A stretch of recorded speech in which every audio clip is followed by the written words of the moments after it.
né? Ele, Jonas, Larissa, Clarissa, Théo Cury, ocorre sempre dos dois lados. Tanto que a gente viu, por exemplo, quando ocorreu recentemente a mudança de cargo de quem era chefe de gabinete de Lula, ele foi para a campanha, ficou uma coisa ali, então, mas a Polícia Federal vazou informações, eles trocaram o cargo dele porque foi vazado, aí o PL quis entrar com uma investigação para entender se algo tinha vazado.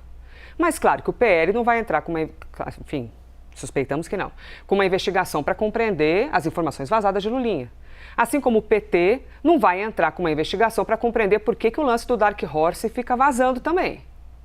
E aí, é aquilo, né, Théo Cury? Faz parte do jogo da política. Da estratégia de cada campanha. E aí eu vou chegar em você, citei o Dark Horse, vamos colocar aqui o Dark Horse na conversa.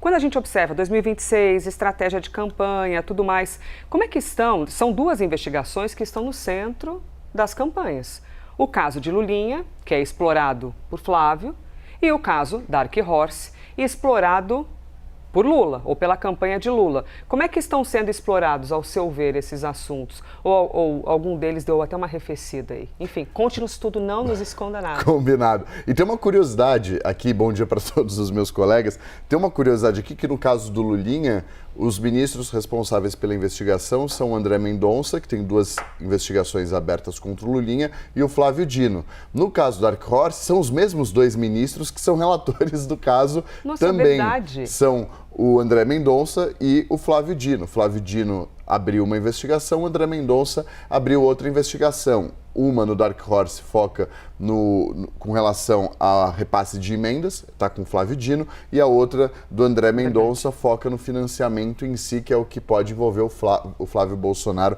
naquela cobrança que ele fez por mensagem de voz enviada ao Daniel Vorcaro. Fato é que no meio do caminho há uma artilharia de ambos os lados, de ambas as campanhas e de ambos os aliados, tanto de Flávio Bolsonaro como do presidente Lula. Um atacando o outro, mas o lance aí é o teto de vidro. E aí tem que ver qual que é o teto que é um pouco mais forte. No começo do ano, quem mais se desgastou com as revelações, a partir do momento, por exemplo, em que o Intercept Brasil divulga o áudio do Flávio Bolsonaro cobrando o Daniel Vorcaro as parcelas em atraso para o financiamento do filme, 134 milhões de reais, quem se desgastou mais naquele momento foi o Flávio Bolsonaro. As pesquisas de intenção de voto deixaram isso muito claro. Primeira pesquisa, inclusive, que revelou a queda do Flávio Bolsonaro acabou, inclusive, sendo barrada pelo ministro Cássio Nunes Marques do Supremo Tribunal Federal. Então, houve, sim, um desgaste muito grande para a campanha do Flávio, que não conseguiu reencontrar o presidente naquele gráfico.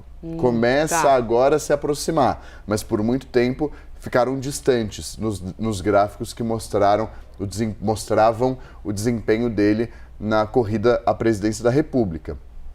Agora o cenário mudou, houve uma mudança dessa dinâmica, com o caso do Lulinha ganhando um protagonismo e engordando essa artilharia dos aliados do Flávio Bolsonaro contra o presidente da República. Então acaba enfraquecendo aquela tentativa que os aliados do Lula tinham de atacar e desgastar a campanha do Flávio Bolsonaro.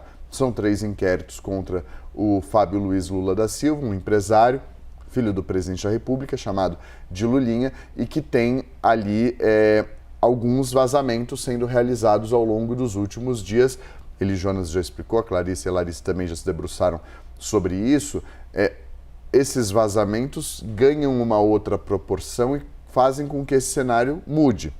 Os desgastes que o Flávio Bolsonaro vinha sofrendo ao longo dos últimos meses, 3 meses depois dessa revelação do Intercept, há uma mudança. Há um desgaste agora maior para a campanha do presidente Lula. Não à toa, a Larissa traz essa expectativa e aconselhamento para que o presidente Lula toque mais nesse assunto, também pisando em ovos, obviamente, porque não sabe o que tem por vir, mas mostra como é dinâmica esse dinâmico embate entre as candidaturas, entre os aliados de ambos os lados, nessa tentativa de desgastar o adversário.